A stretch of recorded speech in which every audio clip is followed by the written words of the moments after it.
자, 저번 시간에는 안전공학 개론 과목, 안전공학 개론에서 건설재난 사례에 대해서 확인해 봤었죠. 판교 한풍구 붕괴 사고에 대해서 이제 내용에 대해서 이제 우리가 공부해 봤었죠. 그럼 이번 시간에는 저번 시간에 소개한 이런 건설 붕괴 사고들을 어떻게 하면 막을 수 있을지 대책에 대해서 한번 알아보도록 하겠습니다. 자, 그러면 이런 건설 안전관리가 필요하겠죠. 왜냐하면 저런 건축물에서 안전사고가 발생하면 이 중대사고로 이어지는 경우가 많이 있죠. 그렇기 때문에 건설 안전관리를 이제 우리가 해야 되겠죠. 어떤 식으로 하게 되나 한번 봅시다. 건설 안전관리의 개요에 대해서 보면은 건설 현장에서 작업자의 안전, 제일 중요한 게 이 작업자들의 안전을 지키는 거겠죠. 작업자의 안전을 지키는 거. 그래서 우리가 안전하게 건설 공사를 할 수 있는 그런 상황을 만들어 주는 거죠. 그러면은 작업자의 안전을 위해서는 재해 요인을 예측을 해야 되겠죠. 어디에서 이 사고가 날 가능성이 있다. 그죠? 이런 걸 예측을 하고 예측이 되면 이에 대한 예방 활동 등을 통해서 안전 관리를 하는 거겠죠. 재해 요인들은 우리가 많은 이 경험으로 알 수 있습니다. 통계적으로도 알 수 있고 어떤 부분에서 사고가 많이 난다. 그래서 이런 부분에서는 어떻게 안전 관리를 해야 된다 하는 것들이 우리가 통계적으로 경험적으로 다 알고 있습니다. 그렇기 때문에 재해 요인을 예측하고 뭐 통계적으로나 아니면 경험적으로 알 수 없는 부분들이라도 우리가 지식을 통해서 이런 부분에서 사고 날 가능성이 있다. 사고 나는 빈도가 많다. 이런 것들은 알 수가 있죠. 그래서 그런 부분들을 예방을 통해서 관리 활동을 해야 되는 겁니다. 그러면 그 중에서 특히 건설 안전 관리의 특성에 대해서 한번 알아볼까요? 건설 공사를 진행하면서 다른 제조업이나 기타 산업에 비해서 건설업에서는 사고가 많이 일어나고 있죠. 그래서 나도 또 중대 사고로 많이 이어지는 경우가 많이 있습니다. 많이 나고 또 횟수도 많고 그 크기도 크고 이제 이런 상황이죠. 이럴 때 건설 안전 관리 특성에 대해서 한번 알아봅시다. 읽어보면 건설 안전 관리 분야는 그 자체의 기술 개발뿐만 아니라 이와 연관된 타 분야의 학문 영역까지도 다루어야 하는 지식 광역성 특성을 가지고 있다. 그래서 여러 가지로 많이 알고 있어야 된다 이 말이겠죠. 왜냐하면은 우리가 단순한 공정을 가지는 산업들도 많이 있죠. 예를 들어서 뭐 제조업 중에서도 복잡한 것도 있지만 대부분 간단합니다. 공정 자체가. 그 제조업이라든지 뭐 기타 산업들은 보면은 간단하죠. 공정 자체가. 근데 건축 쪽에서는 보면은 아주 공정 자체가 복잡합니다.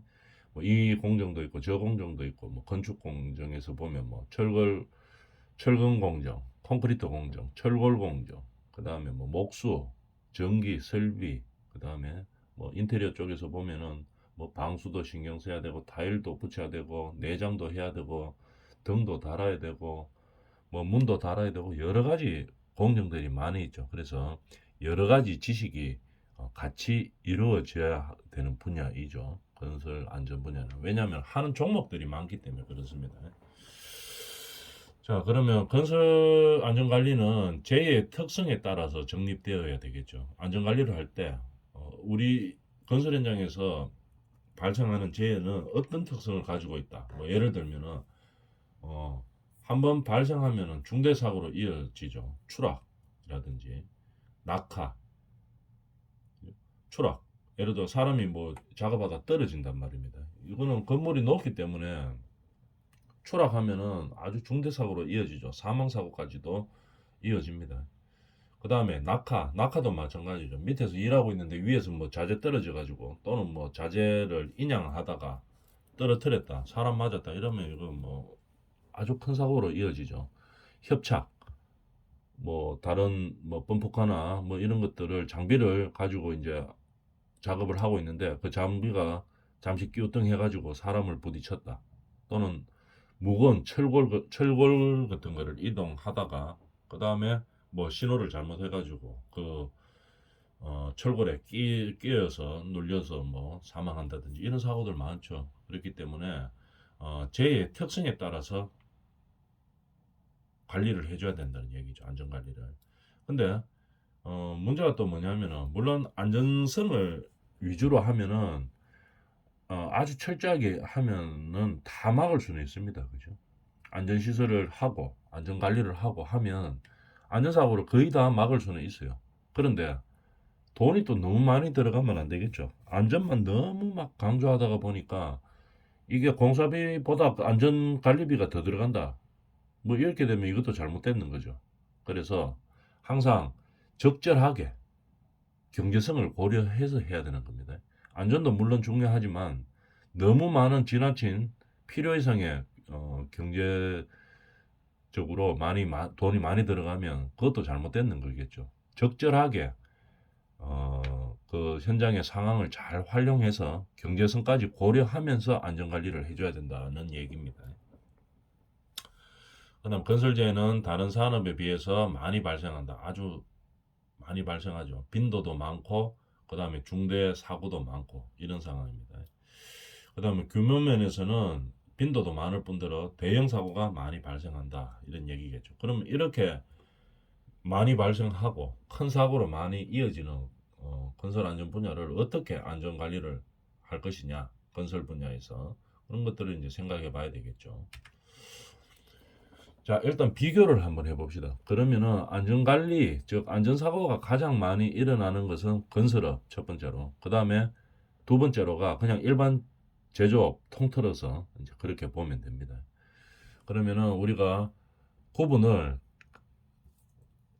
기술, 교육, 규제 이렇게 구분해서 한번 보도록 하겠습니다. 건설업과 일반 제조업의 특성을 비교할 때 기술적으로 뭐 어떻게 해야 될 것인지 우리가 한번 생각을 해봅시다. 건설업의 특성을 생각해 보면은 우리가 건설업의 구조는 하층 구조로 이루어져 있습니다. 예를 들어서 종합건설 업체에서 아파트를 하나 짓는다고 생각해 봅시다. 한 단지를 짓는다고 생각해 보면은 뭐 이제 대기업 같은 데서 이제 건설 공사를 주관을 하겠죠. 근데 이 주관하는 사람들은 실제로 일을 안 합니다.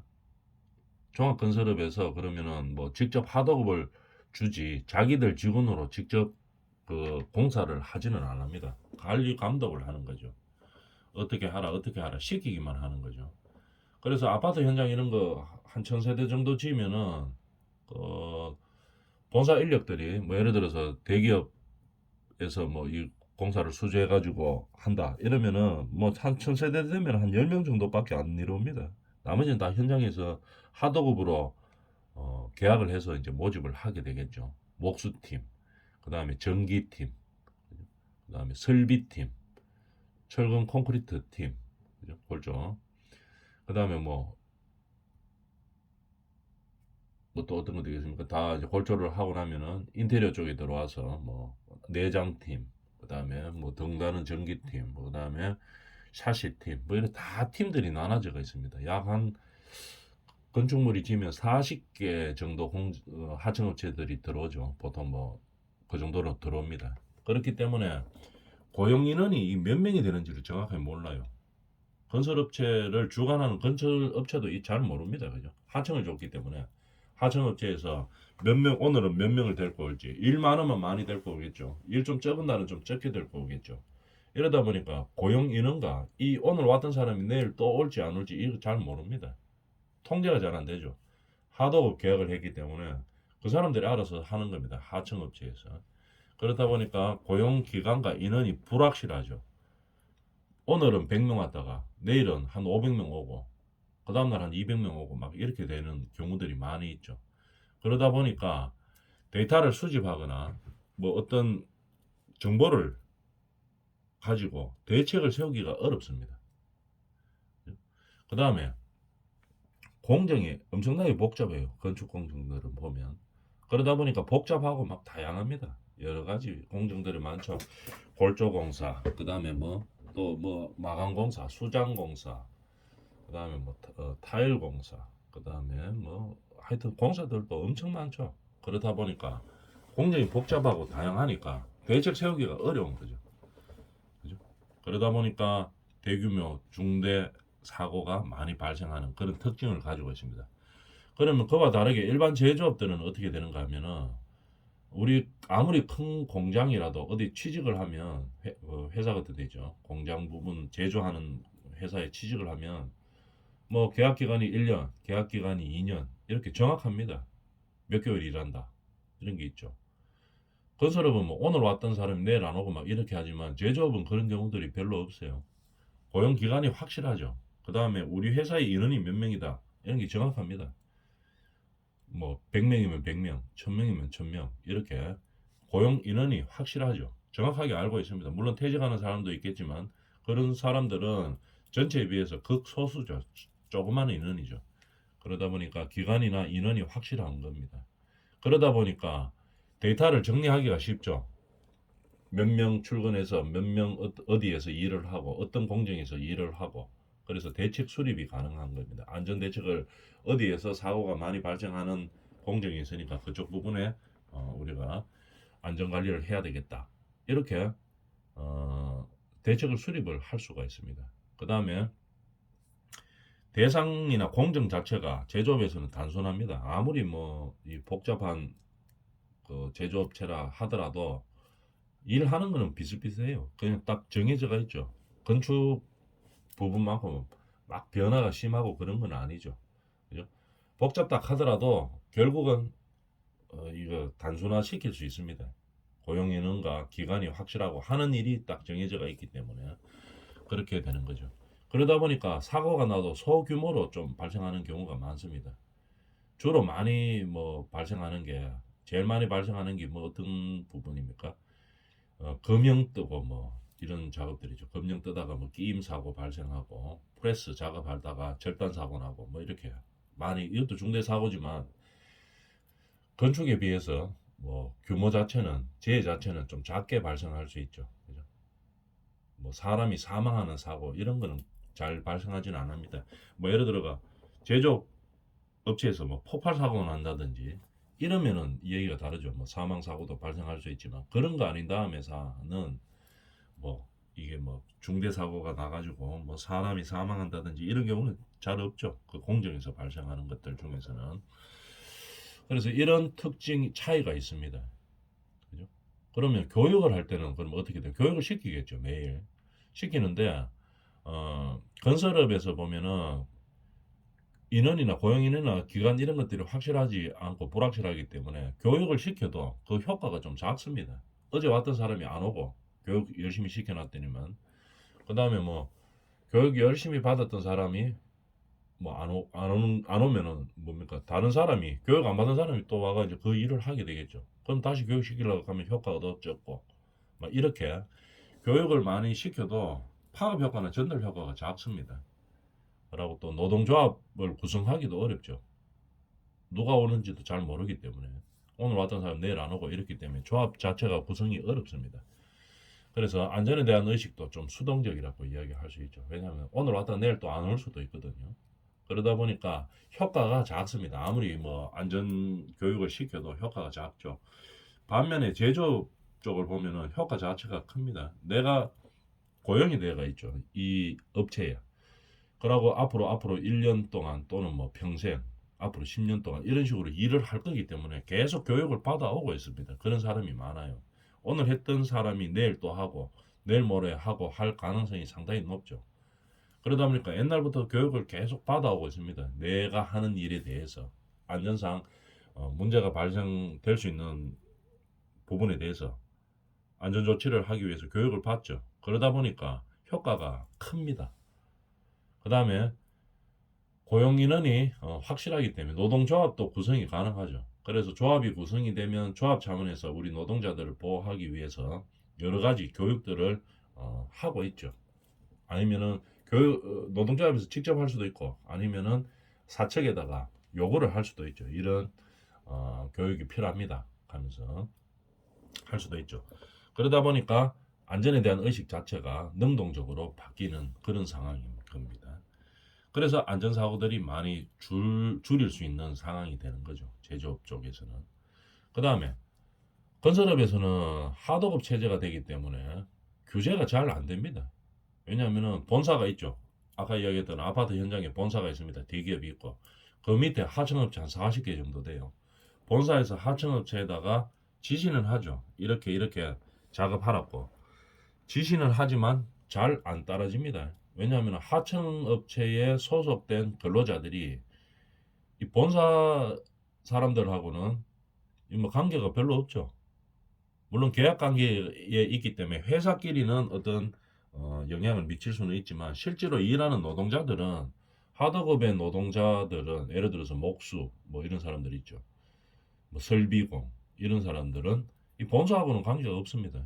하도급 사장이 자기 사장인 거죠. 그러다 보니까 본사에서 관리 체계를 어떻게 잡아가지고 명령을 하면은 이 전달이 잘 안 됩니다. 본사에서는 어디다 전달하겠습니까? 하도급 사장한테 전달하겠죠. 그럼 하도급 사장이 보고 이거 뭐 적당하면은 따라주면 되는데 적당 안 한다고 생각하고 뭐 그러면 아유 일하는데 효율도 안 오르고 어쩌고저쩌고 이런 핑계를 대가지고 뭐 전달 안 할 수도 있고 아니면은 조금만 할 수도 있고 전달을 교육 자꾸 하락하니까 조금 시키는 흉내만 낼 수도 있고 뭐 그런 상황이 될 수 있는 거죠. 그래서 명령 계통이 전달이 안 됩니다. 그러다 보니까 규제가 잘 안 되는 상황이죠. 이런 상황입니다. 근데 일반 제조업의 특징을 보면은 일반 제조업들은 그 제조업에서 일하는 근로자가 대부분 다 직접 고용돼가 있죠. 그러다 보니까 사장이 시키면 뭐 과장한테 시키면 과장이 그 뭐 반장한테 시키고 반장이 근로자들한테 시키고 이런 명령 계통이 아주 한 라인으로 딱 통일되어 있습니다. 제조업들은 그러다 보니까 규제가 쉽죠. 뭐 하나 명령을 내리면 그대로 쫙 전달돼 가지고 바로 시행이 될 수 있는 그런 상황입니다. 하도급 계통 하도급 그런 구조가 아니기 때문에 그런 거죠. 그래서 이런 특징을 이해하고 있어야지 안전관리에 이제 우리가 방법을 효율적으로 세울 수가 있겠죠. 제일 대표적인 건설업과 일반 제조업으로 나누어서 대책을 세워봤습니다. 특징을 세워봤습니다. 그러면 건설 말고 일반 제조업 말고는 뭐 다른 거 없습니까? 다른 거 있긴 있죠. 전부 기타로 묶으면 됩니다. 왜냐하면은 다른 것들은 거의 안전사고가 많이 발생 안 하죠. 물론 나지는 나지만 그렇게 크게 많이 발생하지는 않습니다. 예를 들어서 뭐 우리 대학교에 근무하는 사람들, 교직원들이라고 한번 생각해 봅시다. 안전사고 물론 가다가 뭐 계단에서 미끄러져 가지고 뭐 사고 날 수도 있겠지만 근무하다가 뭐 큰 사고는 발생하지 않습니다. 그래서 다 기타 쪽으로 묶으면 되는 거고 건설업이냐 제조업이냐 이렇게 큰 테마로 우리는 생각해 주면 되겠죠. 그 중에서도 건설업이 훨씬 더 많은 안전사고의 빈도와 중대성을 가지고 중대사고가 많이 발생하는 거고 제조업도 많이 나기는 나죠. 그렇지만 건설업보다는 조금 작습니다. 규모도 작고 그다음에 발생 빈도도 작고 이렇습니다. 왜냐하면 이런 특징들이 있기 때문에 이제 그렇게 차이가 나는 거죠. 이런 특징이 있을 때 그러면 어떤 식으로 할까 한번 또 생각해 봅시다.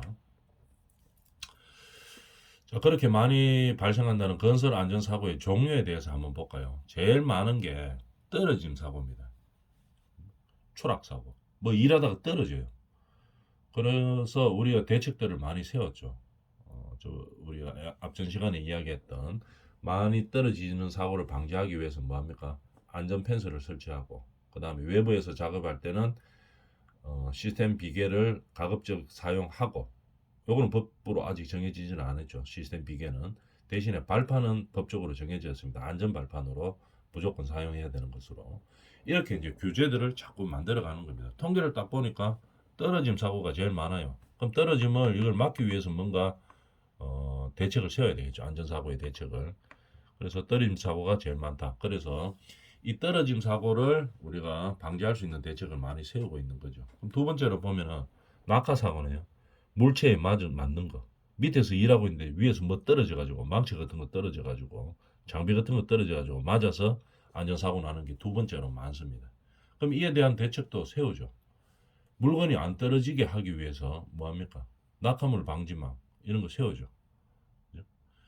이런 것들을 세워서 하는 겁니다. 그 다음에 또 많은 게 뭡니까? 부딪힘 사고.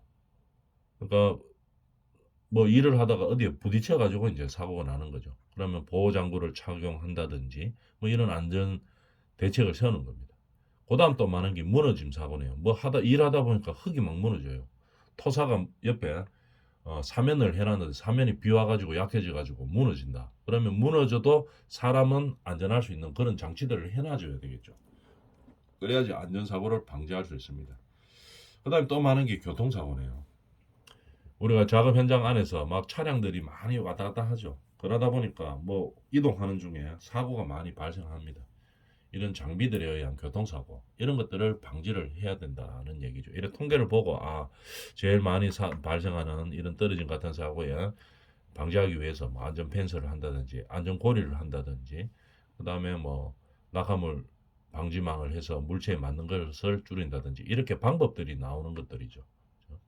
그래서 70한 5% 정도가 이런 사고들입니다. 그다음 이게 다 호지적인 재해죠. 방지하면 다 막을 수 있는 것들입니다. 그죠? 조금만 관심을 가지고 안전사고의 대책을 가지면 막을 수 있는 겁니다. 그 다음에 나머지를 기타 사고로 이제 묶을 수 있는 거죠. 이런 식으로 건설 안전사고의 종류에 대해서 알아봤죠. 종류에 대해서 알아보고 그 다음에 그러면 이제 종류를 알았으니까 방지 대책을 세워야 되겠죠. 자, 어떤 방지 대책을 세울 것이냐 한번 봅시다. 우리가 방지 대책을 세울 때는 거의 모든 사고는 사전에 예방이 가능합니다. 그럼 대책을 어떻게 세울 것이냐? 규제적으로, 강제적으로 시키는 거죠. 법제화 시켜가지고 법으로 강제적으로 그냥 따라라. 꼭 규제를 만드는 겁니다. 규제적인 대책이 있고 아니면 또 교육적으로 어떤 대책을 세울 수가 있죠. 교육을 시켜서 대책을 세울 수 있고 아니면 기술적으로 방지할 수 있는 그런 대책을 세울 수도 있습니다. 규제적 대책, 교육적 대책, 기술적 대책. 이렇게 상호 보완할 수 있는 대책을 세워서 우리는 안전사고를 막기 위해서 노력하는 거겠죠. 이렇게 하다 보면 우리가 실제로 안전사고를 다 막을 수 있습니다. 실제로 안전사고 제로에 가깝게 방지를 할 수가 있겠죠. 그런데 우리가 뭐 귀찮다는 이유 또는 작업에 방해된다는 이유 또는 법에 없다는 이런 이유를 들어서 안 해서 그런 거죠. 하면 다 가능합니다. 방지할 수 있는 방법을 세워서 안전사고를 다 막을 수 있다는 얘기겠죠. 자, 그러면 이런 규제적, 교육적, 기술적 대책에 대해서 우리는 항상 이제 뭐 이론적으로 생각을 해봐야 되는데 자세히 들어가는 거는 다음 시간에 하고 규제적 대책은 대충 어떤 것들을 말한가 한번 볼까요? 예를 들어서 첫 시간에 이야기했던 거 강제적으로 하는 겁니다. 법규를 만들어서 그러면 어떻게 법제화 시켜버리는 게 제일 빠르죠. 옛날에 쓰던 외부 비계약 옛날에 다 아나방크 하는 걸 썼죠. 철판을 써가지고 좀 뭐 반생이 철사 두꺼운 겁니다. 그걸로 묶어가지고 사용하다 보니까 이게 규격이 안 맞으니까 외부에서 평평하게 할 수 있는 게 아니고 툭툭 튀어나와 있습니다. 가다가 발이 탁 걸릴 수 있는 그런 상황이죠.